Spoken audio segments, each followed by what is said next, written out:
राधे राधे। आज एक परंपरा पर चर्चा करूंगा जो देहरादून के जौनसार बाबर और टिहरी जनपद के जौनपुर के इलाकों में पूर्व में से लेकर अब तक भी अपनाई जाती है, जिसे लूण लोटा कहा जाता है।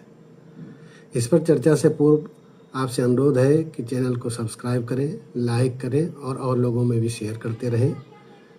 अब चर्चा करते हैं लूण लोटा पे। लूण लोटा जनजातीय क्षेत्र में कई स्तर पर मिलता है। जैसा पहला होता था, यदि किसी दो लोगों के बीच में कोई वाद प्रतिवाद हो जाए तो जौनसार में खुमरी जो पंचायत होती थी वो क्या करती थी कि वादी द्वारा एक लोटे में पानी भरवाती थी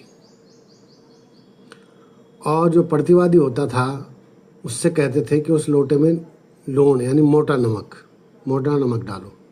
इसमें ये माना जाता था कि यदि वास्तव में उसने कुछ गलत काम किया हो, उसके साथ अन्याय अत्याचार किया हो, तो वो भी ऐसे ही गल जाएगा रोग से जैसे कि नमक गल रहा है उस पानी में।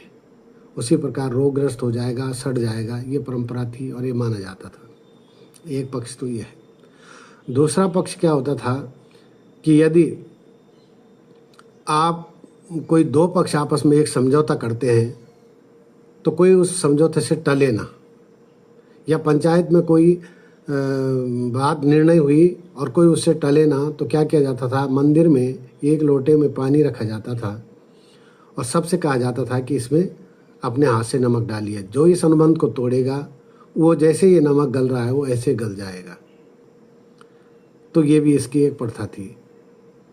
और केवल दो पक्षों के मध्य में भी ये होता था कि यदि हम आपस में इसको पानी के लोटे में दोनों नमक डालते थे कि जो भी इस अनुबंध को तोड़ेगा वो इस नमक की भांति गल कर सड़ जाएगा।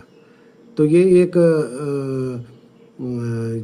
देवता के सामने थी और दूसरी बात एक विश्वास भी था जल पर और नमक पर। तो इस प्रकार की ये लूण लोटा की व्यवस्था देहरादून के जौनसार बाबर और टिहरी के जौनपुर क्षेत्र में आज भी पाई जाती है।